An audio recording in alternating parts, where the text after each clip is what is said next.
afternoon, everyone. Today's session is for S8 Computer Science Engineering students on the topic Natural Language Processing. Session by Ms. Sheena Kurian, Associate Professor, Department of Computer Science Engineering, KMEA Engineering College, Ernakulam. She has 18 years of teaching experience and a lot of publications to her name. We welcome you, ma'am.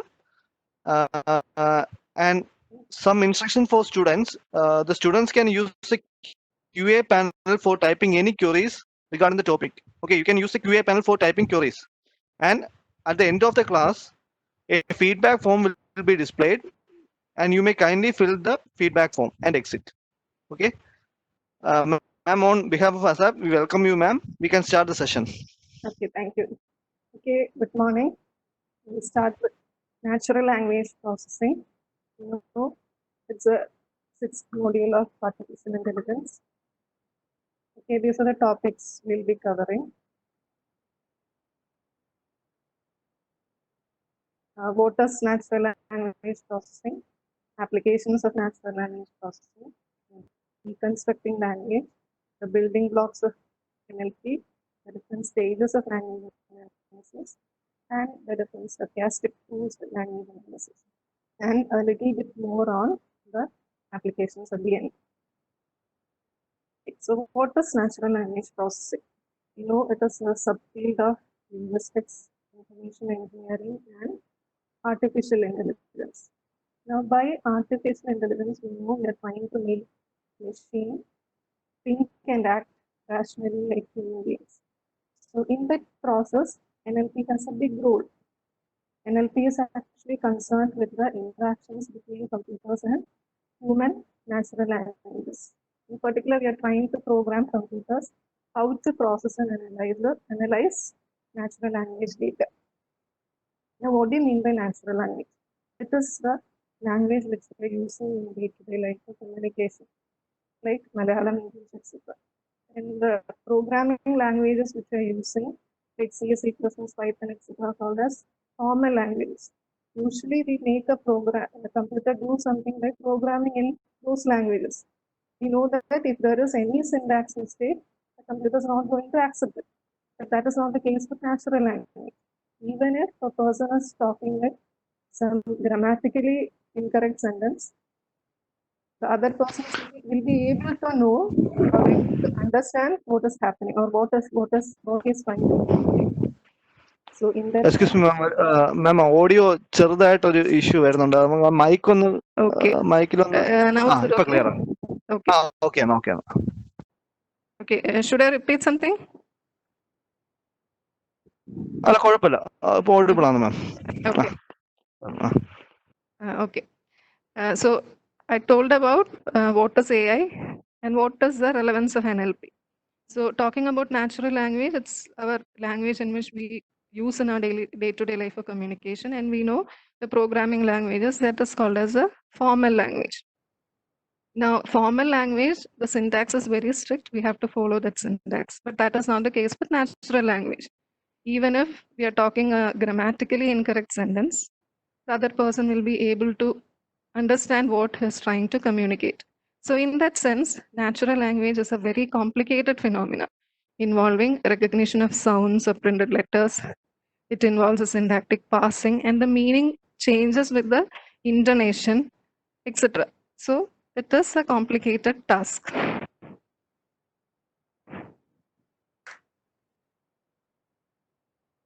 And there is a science goal and engineering goal to NLP. That is, science goal means how it deals with the study of how language is produced or understood. And the engineering goal deals with the computational techniques. We are using the computational techniques to reduce the man-machine gap in natural language. So science goal is usually dealt with the linguist, and the engineering goal is dealt with the computer science people. Okay. So, and in the natural language, understanding means we are converting the linguistic input into its meaning. Natural language understanding of the natural language. And natural language generation means we are generating natural language from the non-linguistic inputs. We have some subparts of it and we need to generate a meaningful sentence or text from it, that is NLG. Now, applications of NLP. First, we'll see classifying text into categories. So, classification of text. So, by that, we mean, suppose we have a newspaper, there will be news about different things. We are categorizing, say, political news and sports news into two. So, that can come under classification of classifying text, or it could be a collection of documents, and we want to classify the documents into different categories. Say, for example, we want to know all the research happening in the prevention or in the cure of COVID-19. So such documents should be collected from others. So that is the classification task of NLP. Then again, in indexing and searching of large text, we are using NLP. Then in translation, by translation, we mean we are converting text from one language to another language. And that is very important in a multilingual country like India. We'll be having all the information, say in English, we want to convert it into our regional languages. Then in speech understanding, NLP has a role. Then in sentiment analysis, by sentiment analysis, we mean what is the polarity of a sentence. For example, whether it is a positive sentence, whether it is a negative sentence or a neutral sentence. It could be applicable in the case of reviews, be it a movie review or a customer satisfaction survey conducted by a company. So what is the general sentiment on behalf of something? That is an area that's called as sentiment analysis. Then in information extraction, that is, we are extracting information from a large collection of text. Then in automatic summarization, by summarization, we mean we need to produce a small summary of one document or from a collection of documents. So summary will be a short description. It should be covering the main topics covered in that particular document or in the collection of document. The important ones, we are forming the summary. Then in the knowledge acquisition task, we are acquiring knowledge and we are producing a representational mechanism which could be used later on. When you need when you need it later, we can use it. So for knowledge acquisition process also NLP is being used. Then in text generation, the dialogue generation, then we are all familiar with the chatbots now. All of us might have heard about Siri, Google Assistant, Alexa, etc. Now, coming into the language analysis for natural language, see there are different terms coming, or there are different sub-branches in the NLP study. See, the prosody deals with the stress, rhythm, and intonation of language. We know depending upon the intonation of the language, meaning would be different. Using the same words, depending on the tone of speaking, what you want to communicate may be different. Okay, so that deals with the prosody, how you are stressing, rhythming, etc.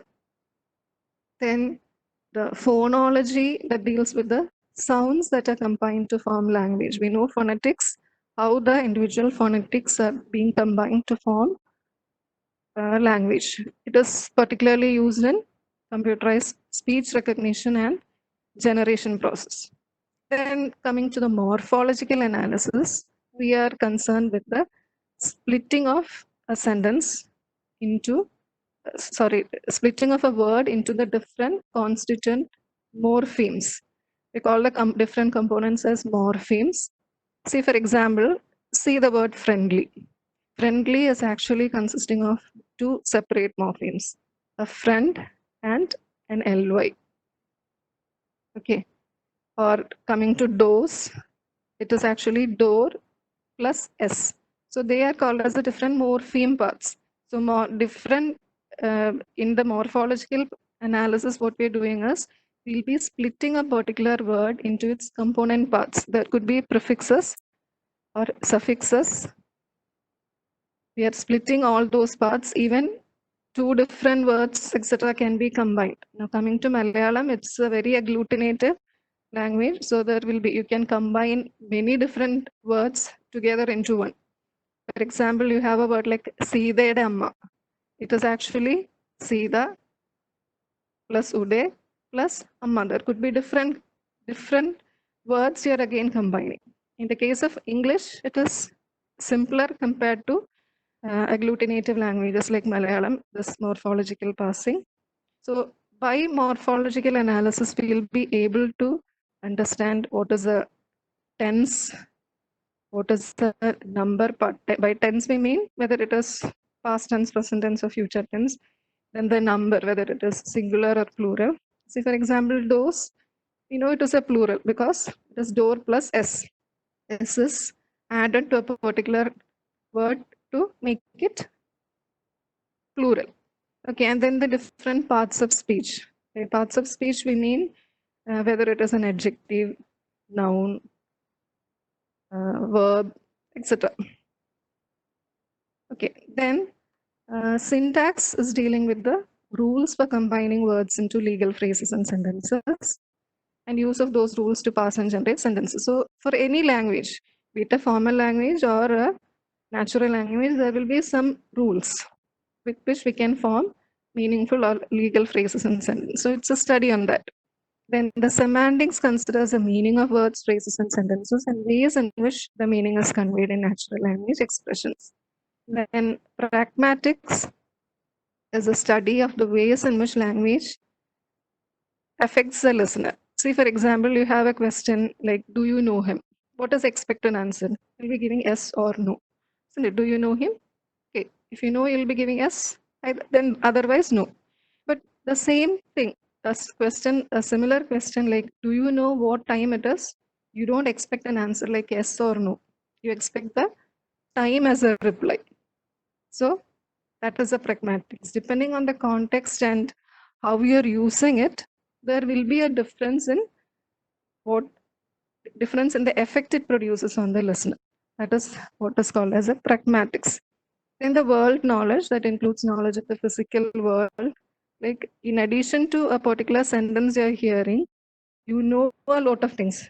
Human know a lot of things. So even if with one sentence you're able to understand a lot of things from it. That is because of the world knowledge. Now to make a machine understand all those things, machine also should have a world knowledge. Only then it will be able to a background knowledge of whichever area it is considering, only then it will be able to process. Okay. Then coming on to the building blocks of NLP. Building blocks means for any NLP application, you will be using all these steps. Mostly all the steps, or depending upon the application, some of the steps. Okay, we'll see what is tokenization. By tokenization, we mean we are dividing a sentence into different words or different tokens. Okay, by token, it could be simple words. Again, it could be separated by, say, space or full stop or semicolon. It could be anything. That depends on the application.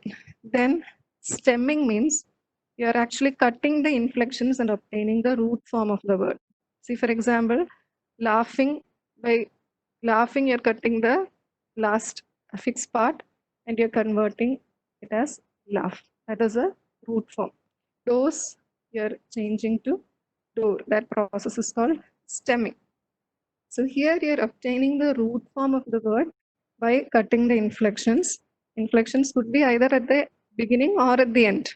It could be affixes or suffixes. Okay, in some languages it could come in between also. Like Sidede Amma.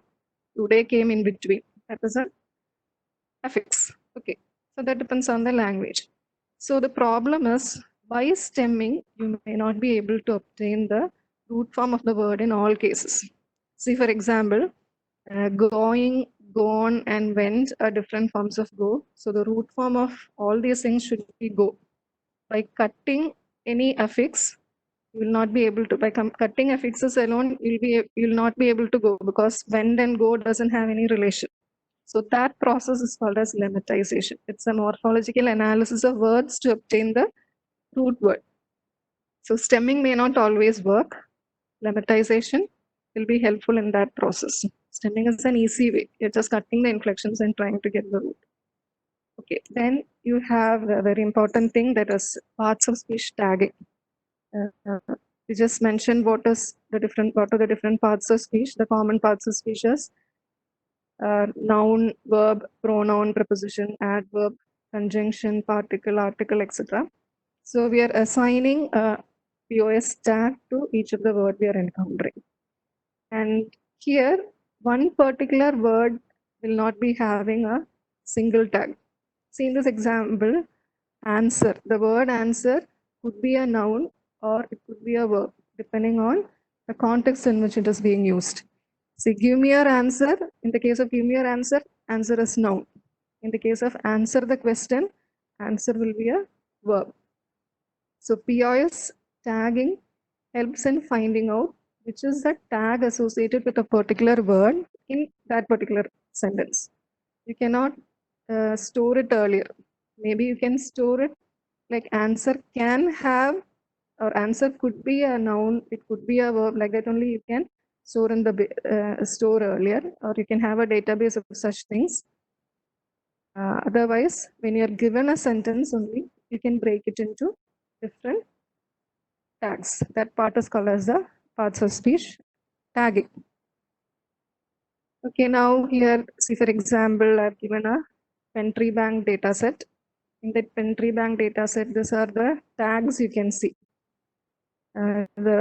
See, there are different tag sets and the number will be different. Here is a simple one, only 36 tags are being shown. And see the result of this tagging of this particular sentence. The dog killed the bat. The is found to be a determiner. Dog is found to be a noun. Killed is a verb in a past tense. The is again a determiner. Bat is a noun. So this process is called as the post tagging, POS tagging process. Okay. Then you have named entity recognition. It means from a sentence, you're trying to identify entities like a person name, a location, date, quantities, or any other relevant entities. That process is called as name entity recognition. Then coming on to chunking, it means you're picking up individual sentences of information and you're grouping them into bigger pieces. See, for example, we have the sentence, we caught the Pink Panther. Here you have the different tags. We as a personal pronoun. Then this is again a verb, past tense a verb. Determiner, pink is an adjective, panther is a noun. Here, the Pink Panther will be grouped together. Okay, though individually all the words have different tags, it is actually meaning one noun phrase, the Pink Panther. Okay, so that part is called as chunking. Actually, pink is an adjective to panther and the comes before that. So that can be grouped into one, that is called as that is our noun phrase. And we again as another noun phrase and there is a verb in between. Okay, then word sense disambiguation. It means you're giving meaning or sense to a particular word based on the context. See, here the first four sentences. Does Maharani have vegetarian dishes? Do they have vegetarian food at Maharani? Are vegetarian dishes served at Maharani? Does Maharani serve vegetarian fare? All these are having the same meaning.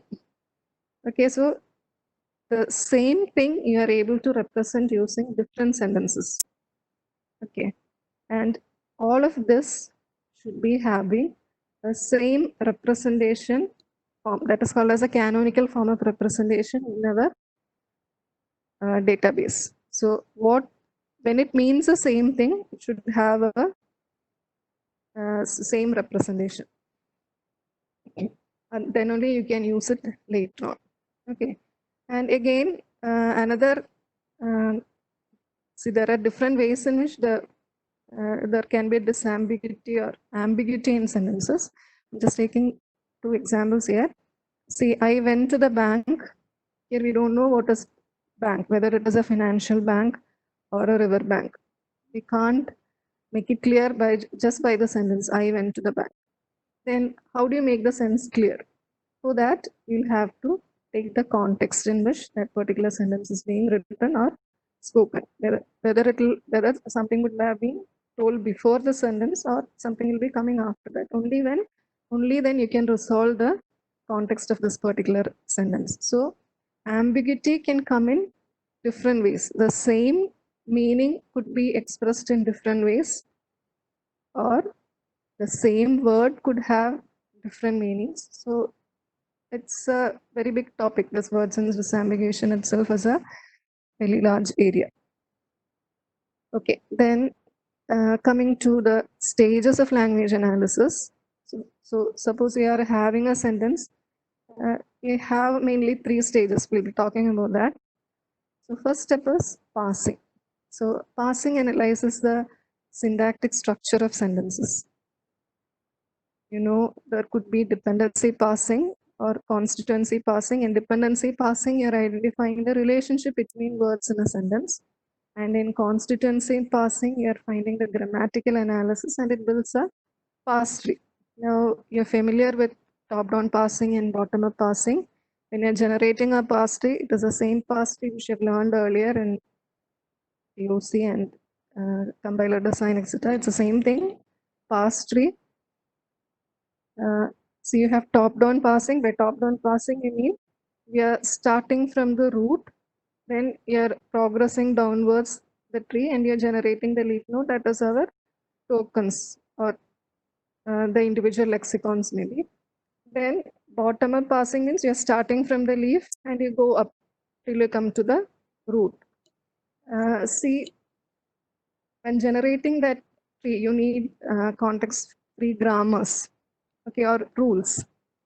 See, just I've written some rules here for this particular example. The man likes the dog. To parse this particular sentence, you need this much set of rules.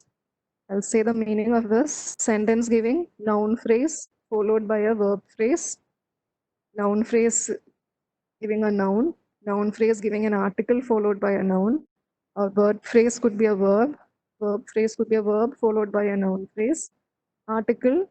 Here you're talking about some lexicons or the terminal nodes, article giving a, article giving noun giving man, noun could be giving dog, verb giving likes, verb giving bites, etc. So here the normal rule of context-free grammar is applicable. Left side of any grammar will be a non-terminal node. Only non-terminals can have productions. And the right side could be terminals or non-terminals. Non-terminals cannot have any productions. So here, you know, A, the man, dog, likes, bites, etc. would be terminals. And these part would be the non-terminals. Okay, another example. See, from the exam point of view, this generating parse tree from context-free grammar might be important. So I'm taking 2 examples here. See, here another context-free grammar is given. And using this grammar, you're trying to generate parse tree for the phrase. Here you can see 3 different parse trees generated. So you could have more than one parse tree for a particular phrase itself. That indicates again an ambiguity. You can have more than one parse tree generated from this particular context-free grammar given. Again, that should be resolved at another step. And now here, you need some extra things also to generate these leaves. What is actually happening is, you're storing these rules and then you will be having an attached list of these lexicons. Like A can have, A could be an article or noun. Similarly, wilted could be verb or noun. So such information is also stored together with this context-free grammar or the rules. Only then you can produce these tree. Okay, these links show the number. Hope this is clear to you. Okay, I'll just say S giving NPVP. So that is shown as S giving NPVP. Then NP giving article and N, that is rule 8, NP giving article and N. Then article giving A, because we already have a list what A could be. Then noun, it could be a flower. verb could be built. So such a list is also there. Okay. So in exams, maybe you'll be given this full list also. Like in the previous example, you'll be given article giving a, noun giving flower, or being wilted, etc. Or if it's not given, you could assume it in progress also. Okay. Then coming to the next step, that is semantic interpretation. So we have first covered with the syntax. Then comes the semantic interpretation. So in semantic interpretation, will be producing a representation of the meaning of the text. You can represent the meaning as conceptual graph. You already learned conceptual graph, conceptual dependencies, frames, etc. in the previous modules. So you can represent text in these forms. Then using the knowledge of the meaning of the words and the linguistic structure, such as the case roles of nouns or transitive verbs, etc., to find again the meaning, whether such an representation form is okay, depending upon the nouns. How it can be combined, depending upon the language. There will be some rules. Okay, then we have knowledge representation structures. That is how we are adding knowledge, or how we are storing the knowledge in some form so that it can be used at a later stage. See, these three parts would be clear with one example. Here we are considering one example. Tarzan kissed Jane. Okay. The first step is passing. In the passing step, we are identifying, or we are generating the tree out of the sentence. We are generating the parse tree. That is, a sentence is composed of noun phrase and a verb phrase. Then a verb phrase could be of this, again, it could be a noun verb and noun phrase again could be noun, etc. Noun phrase could be noun, task, and etc. So that it can progress. So this is our parse tree generating. Then coming on to the semantic interpretation of that. Here, something extra from the semantic interpretation. We have just told the statement, Tarzan kissed Jane. But the semantic interpretation of that adds something more to it. Like it's identifying who is the agent, who is the object, what is the instrument used for that. In that way, it is interpreting. So that interpretation, see here, for example, you see Tarzan is the agent. Tarzan is identified as a person. Jane is also identified as a person. That is the object. Because agent is acting on object. Then for the action, you need some instrument. Okay. And that instrument is identified as lips. Nowhere in the sentence that particular idea of lips is given here. But you're adding that because we already know something about kiss. Okay, that is how we are adding to the instrument. Okay, then again, using the knowledge or the world knowledge interpretation, we are giving more meaning to it. See, there are some more things extra coming in, or you're adding this particular sentence also to the knowledge interpretation. Knowledge representation structure you are already having. Because you already know something like, see, for example, Tarzan possesses a pet cheetah. Tarzan loves Jane. Tarzan kisses Jane. That instrument, that is again added over here. And both of them are, location is represented as jungle. Okay. So when you're getting a sentence, or when you're adding a sentence to our knowledge, you should finally get a representation structure like this. And this representation structure can be used for question answering. We'll remember this particular structure. We'll be seeing this question answering session at the end. One example we can see where we are asking a question on this particular representation, and you can easily obtain the result. So these are the three different parts: parsing, semantic interpretation, and knowledge representation. Okay, then coming to the stochastic tools for language analysis. By stochastic, we mean we are using the statistical techniques and there will be a random process associated with it. So your natural language is also taken as a random process. And by using statistical techniques, we are actually able to model those parts which are well defined and those parts which have some degree of randomness also. Okay, now we'll see one example. We are taking the case of a tagger.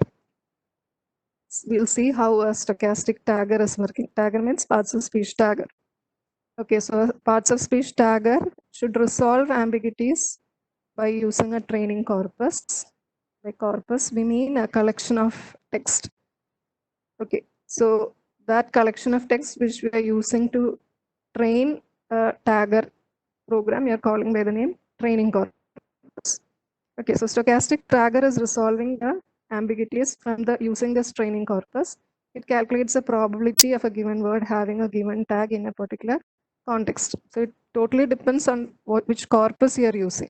And from the corpus, you're actually calculating the probability for each of these words. See, coming to this example, you have a sentence SW. It's actually having a collection of words W1, W2, etc. to WN. And you have a set of tags for that sentence, T1, T2, etc. to TN. This N words and N tags is actually a sequence of N random variables. It could be anything. Okay, from our collection of words and collection of tags, it could be any sequence. So that is actually a random variable. And here, value of ti at location I, we are denoting as the small t suffix I. Value of a particular tag at location I, that is ith tag, tag of ith word. Okay, we are referring to as t suffix I. Similarly, word at location I, you are referring by this name, by this wi. Okay, here we'll be encountering conditional probability statements like this. Probability of x by y, meaning it stands for the probability of x given that y has already occurred. So we know, we are sure about y, then what is the probability of x to occur? Okay, then we are calculating, we usually calculate probability from a corpus like this. See, for example, the ith tag should be a verb. Given I minus 1th tag was a noun. Okay, that is represented as P of Ti equal to V given T of I minus 1 equal to N. And that is calculated as count of nouns at position I minus 1 and V at I. So this thing, two things are coming together. I minus 1th position was N and ith position is V. What is the count of such occurrences divided by count of N at position I minus 1? So that is our probability of Ti equal to V by T of I minus 1 equal to N. Okay. Now we find the sequence of values for tags, which is most likely. We want to find out, now suppose we have a sequence of sentences, sorry, sequence of words in a sentence, W1 to Wn. We want to find that tags for it. We want to find which is the most appropriate tag set, T1, T2, etc. up to Tn. So that is a maximization problem. We want to maximize the probability of P of T1 to Tn given W1 to Wn. Okay, we know Bayes rule. That's probability of A by B equal to probability of A into probability of B by A divided by probability of B. So we are representing what we know, or in our context it is probability of T1 to Tn given W1 to Wn. That can be written in this way. Just A is taken as the T1 to Tn part and B is taken as the W1 to Wn part. And denominator I've omitted because it's actually the probability of W1, W2, etc. to Wn. Actually, that is the probability of the sentence and that will be fixed. So we need to bother about this numerator part only. Okay, this is direct application of Bayes rule. We can write probability of T1 to Tn given W1 to Wn straight like this. Okay, then individually, the first part of P1, P of T1 to Tn can be broken down into what do you mean by this actually?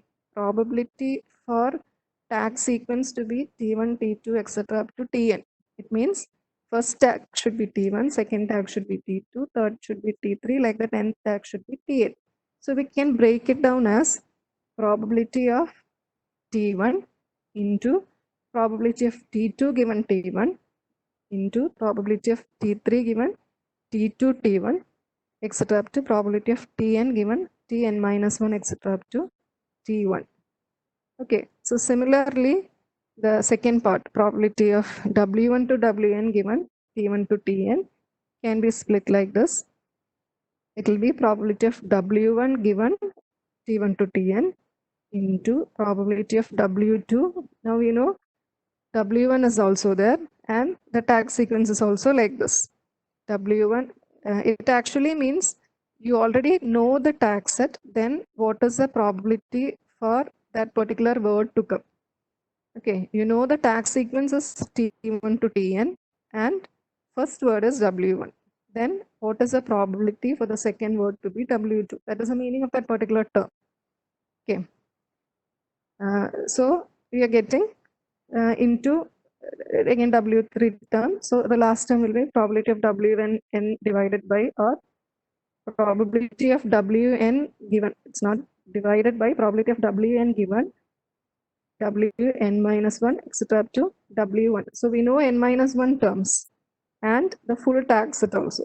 In that case, what is the probability for the nth word to be this particular Wn which we are considering? Okay, so that is how we are calculating the tag. We are finding out the most appropriate tag sequence for a particular sentence. Okay, you are substituting the 2 and 3 in 1, get a full equation. We are finding out which is a maximum or probable tag sequence. Okay, now this statistical method has some restrictions, or it has some difficulties, like it becomes very complex to maximize equations with probabilities conditioned on many other random variables. As the sentence length increases, the number of conditional variables is also increasing. So the number of different cases you need to consider will be growing exponentially. So it's actually difficult to calculate all those probability values. It will be taking very long also. And one another problem is depending on our corpus, as a sentence length increases, we may be able to, we may find it difficult to calculate the probability also. See, for example, finding probability of cat given the may be easier compared to calculating probability of cat given the dog chased the.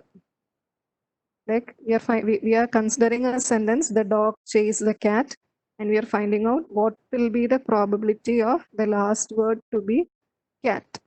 Okay, we can calculate this probability from the corpus only if there are many occurrences, only then it will be accurate. Okay, the corpus we are considering should be a real world representation. Otherwise, it doesn't make sense. Okay, just from a short sentence, we are saying probability of this thing is probability of cat bite, the dog chase is 1. It doesn't make sense when you're coming to real world applications. So the corpus you are taking should be having almost the different combinations which are commonly being used. So there is a difficulty when a particular event is occurring only a few times in the training set. Then accuracy may not be very good. Okay, hope you are clear with this example. The occurrence of the cat may come more number of times in our corpus than the full sentence to be repeated. The dog chased the cat. Okay, there may be one or two, but not many. Whereas if you're talking about, if it is a story about a cat and dog, the cat, that particular phrase may be occurring many number of times. Okay, whereas this full sentence, the dog chased the cat, may be occurring only once or twice. So there is a problem in calculating the estimate. Okay, so there is another approach, a Markov model approach. Here, our Markov assumption is that the present thing under consideration is independent of things in the far past. We are considering only a few terms which were coming just before that. See, for example, in a bigram model, we are saying a particular word would be depending only on one previous word. In trigram, we'll be considering only two previous words, like that. Okay, so in considering the bigram model, see, this is our previous equation, T1, T of T1 to Tn, we had this equation that is written as phi of T of Ti given Ti minus 1. So all these part we are considering, at every step we are considering only the previous step. So what is the probability of I tag to be Ti given I minus 1, the tag is Ti minus 1. We are considering only that. We are totally forgetting about that. That is, we are considering, when we are finding out P of T3, we are considering only T2. What was T2? It is after T2, what is the probability of T3 to come? When we are considering probability of T4 when we are considering probability of T4, we consider only probability of T4 given T3. That is a bigram model. In the case of trigram model, we'll be considering two previous words. Okay, so thereby that full length of sentence can be reduced. The same thing is applicable to equation 3 also. We are removing that full context, P of W1 to Wn given T1 to Tn. We are reducing it to phi of P of Wi given Ti. We are considering only one previous term. Okay. And here, this first term that is called as a transition probability. It means what is the probability for transition from tag 1 to tag 2, then from tag 2 to tag 3, like that. And emission probability means what is that? That is actually something about the Markov assumption. What is the probability for Ti, that is a particular tag Ti, to emit a particular word Wi. Okay, so here our previous example of T1 to Tn, we are finding the tags at T1 to Tn given the word sequence can be simplified to these two terms. So that is our Markov assumption. It's clear. Now you have Viterbi algorithm to calculate. You have a dynamic programming algorithm called as Viterbi algorithm, which using which you can easily calculate this particular tag sequence. Okay. Then again, progressing further, we are finding that Markov approach is also not that we need additional information than just tag set. Okay, Markov approach is considering only the local context. Now, if you want some more information, like we want to identify what is the agent, what is the object, and decide whether verbs are active or passive, etc., or richer context is required. See, consider the sentence. The policy announced in December by the president guarantees lower taxes. Okay. Policy here by the Markov model.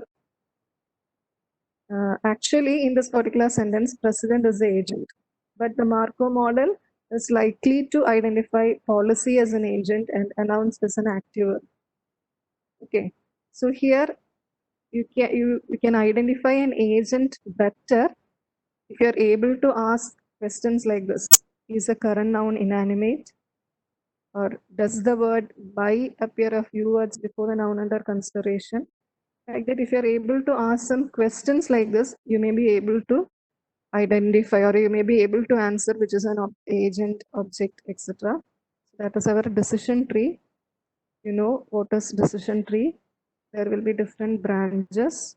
You'll be having questions, or you follow a branch only if that particular question on that node matches.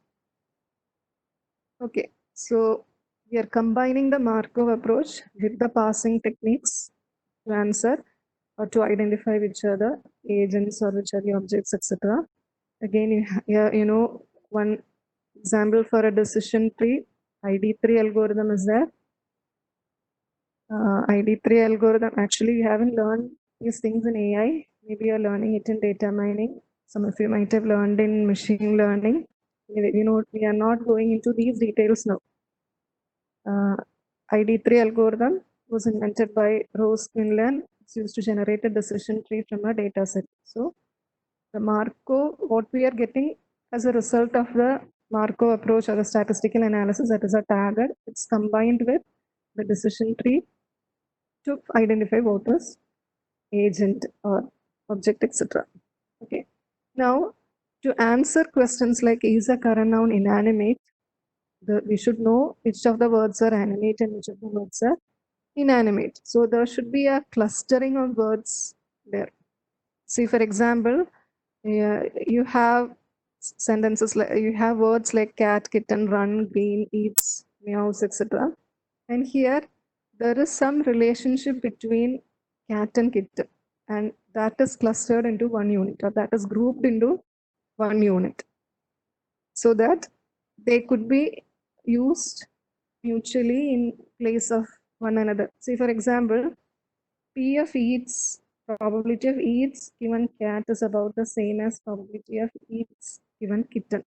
It means probability for eats to follow cat is the same as probability of eats to follow the word kitten, or probability of meows to follow cat is the same as probability of meows to follow kitten.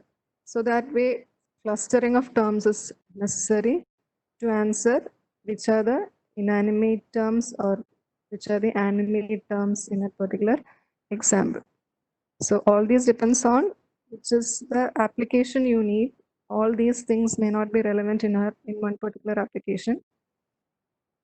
Okay, then we'll see how this parsing also can be modified using this stochastic tools. See, we know when there is a problem of ambiguity, that is what you mean by you are having a random process and you're identifying, you have stochastic methods of solving it.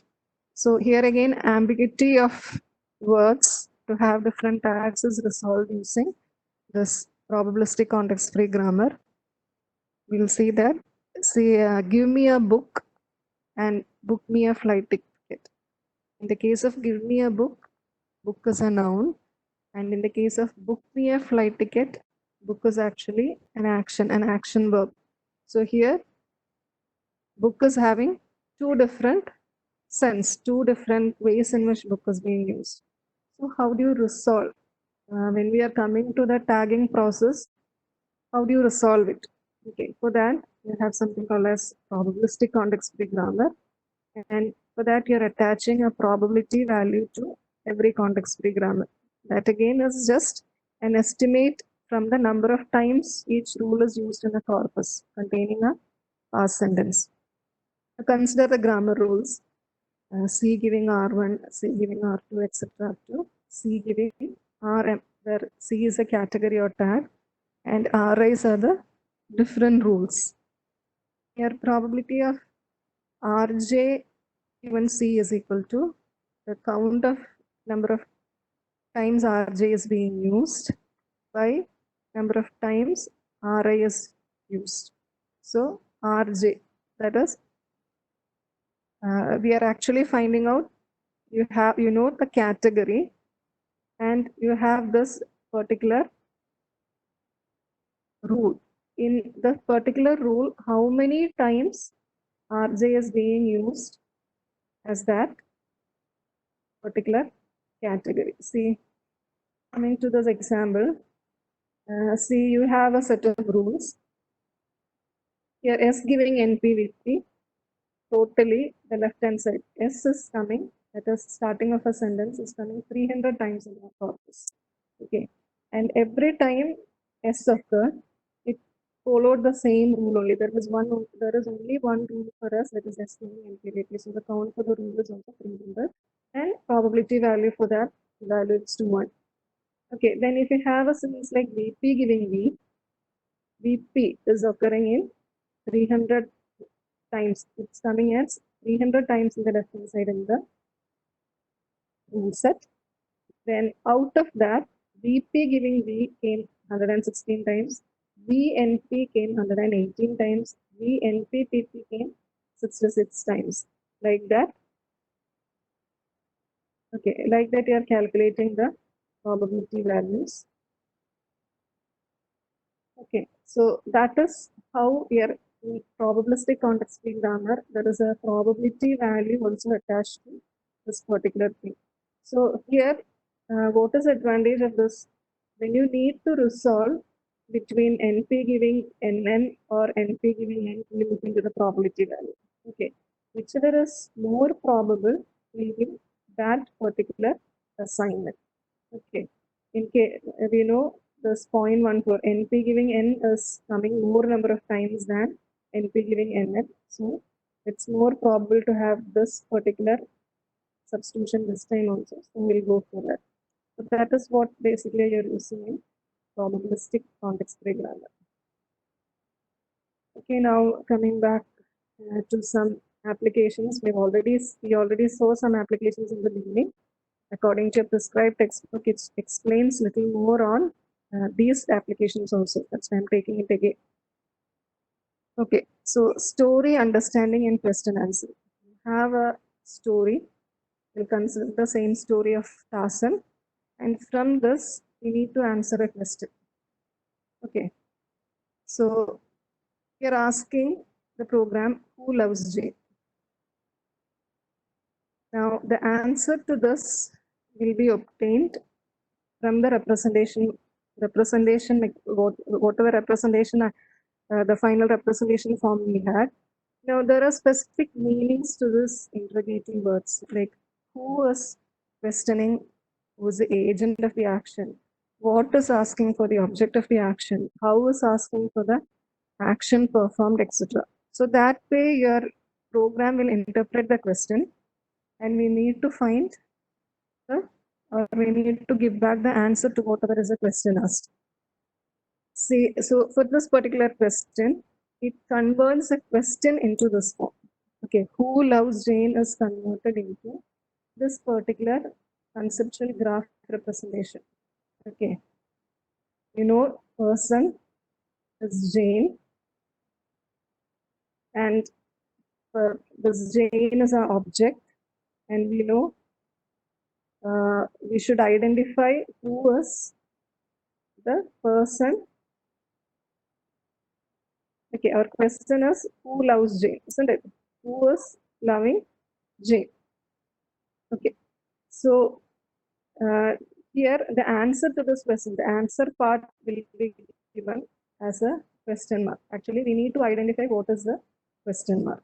Okay, now recollect the figure which I told you to remember. There you had a same box. There the person was written as Tarzan. Okay, so now you know the answer as Tarzan. Now another application, it's database front-end. NLP being used as a database front-end. So in database front-end, you're given a question like who hired John Smith? This particular question should be converted into a form, into a query called select manager from manager of hire where employee into John Smith. Once you have this particular query, you can question a database and you can directly get the answer. So the conversion part, who hired John Smith, to this particular query, that is where our NLP plays a role. Okay, then another application is the summarization system. Summarization could be, you have lot of applications in or World Wide Web. From there, you have to collect relevant terms or summarize some terms. Like as I said before, we have to collect all documents referring to COVID-19 here, maybe that, or from like from a newspaper, you're collecting you're interested only in sports news. So from news, we are collecting the sports news alone. So that is another application for the summarization system that is also mentioned here. Then to generalize or to extract information using learning algorithms. Here, to extract means you are having, see, from the text you already have You have machine learning algorithms to create models. Then using the model from the given task, we are extracting information. Okay, it could be generalized by machine learning algorithms. See, from suppose you are filling out a form. Okay, you need to collect appropriate terms and you're filling up those locations or those slots. So completed or even partially filled text summarization templates are collected from appropriate websites, and the resulting template information is then stored in a relational database where the learning algorithms such as ID3 or C4.5, these are decision tree variations, are used to extract decision trees which can reflect rule relationships implicit in the data sets. That's actually called as a data mining part. In data mining part also, NLP is being used, especially when you're coming to text mining part. Okay, so these are the references which I have used in creating those slides. This is your first textbook, the Luger textbook, and then two NLP textbooks, Raf C. Martin and James Allen. Okay, thank you. Thank you, ma'am. We have some queries. Okay. First one, can you explain the rules defined for the grammar with the help of another example? Pardon? One question from Saurav. Can you explain the rules defined for the grammar with the help of another example? Okay, rules for a particular grammar means that depends on the context. Like in English, you have certain rules. Okay, that is, I'll just go back to an example. Okay, these rules are language specific.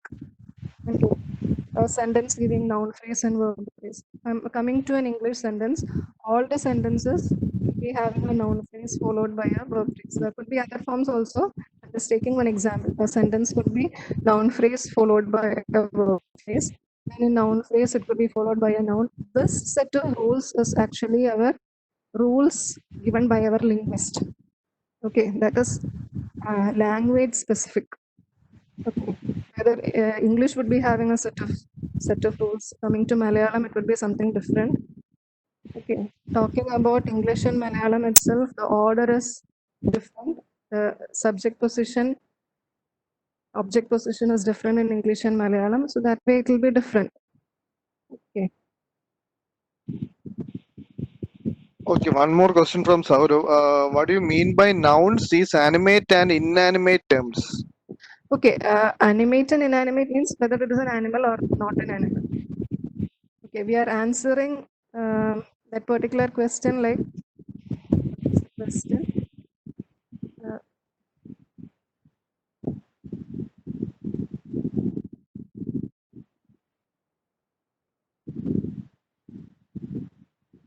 Okay, we talked about in this exam, isn't it? Okay. See, the policy announced in December by the president guarantees lower taxes. Here, policy is not the actual agent. This policy was announced by someone. That someone is our agent here. Okay. So that should be an animate entity, right? President. Okay. That is what you mean by animate and inanimate, or living being and non-living object. So that way you can interpret. I just refer to that as inanimate or inanimate because agent maybe mostly in these examples it will be it is more likely to be a president than policy. That way only we can answer these questions to identify what is an agent, what is an object, etc. We don't have hard and fast rules here. We are trying to add more and more number of cases. We are trying to refine the rules. That way only the accuracy can be improved in any NLP task. You should have a large corpus for this, large set of sets, and even you can learn. Okay, ma'am. One question from Blessy. What is a corpus? Okay, I'm sorry. It was a good question. Corpus is just means a collection of large text. Corpus just means a collection of large text from which we are learning. See, Okay, ma'am. we are calculating the probability and all. So how do you calculate the probability? We need something from which we can learn. So that for that we are taking some sample text. That sample text collection is called as corpus. Okay, ma'am. Example for trigram model. One question. Okay, trigram just means when you are considering, say, the fourth word, you are considering the probability for the tag of a fourth word. You are considering the previous three words. It's not only coming in tagging. It is bigram, trigram. It's coming in different areas. Trigram just means you're considering the previous two terms. Unigram means you're considering one word as standalone entity. It's not affected by anything coming before that. Bigram means it is affected by the previous term. Trigram means it's affected by the previous two terms like that. N-gram means it will be nth term is affected by the previous n-1 terms. That's the meaning. Okay, ma'am. One last question. What is the significance of stochastic tools? Okay, stochastic tools just means statistical tools. They are not the only way in which you can go for the examples I mentioned. I talked about one example of tagging. Tagging itself, there are different ways. Just statistical method is only one way of learning. I am using this, or I'm discussing stochastic tools because it is specifically mentioned in your syllabus. Nothing else. Stochastic just means statistical measure. That is specifically mentioned in your syllabus. That's why I took that topic here. Okay, ma'am. So I think we have covered all the important queries. So thank you, ma'am, on behalf of ASAP for making the topic very clear and simple and spending your valuable time. Thanks a lot, ma'am. Okay, thank you for giving me the opportunity. Hope you all made a good use of this time. Thank you. Thank you.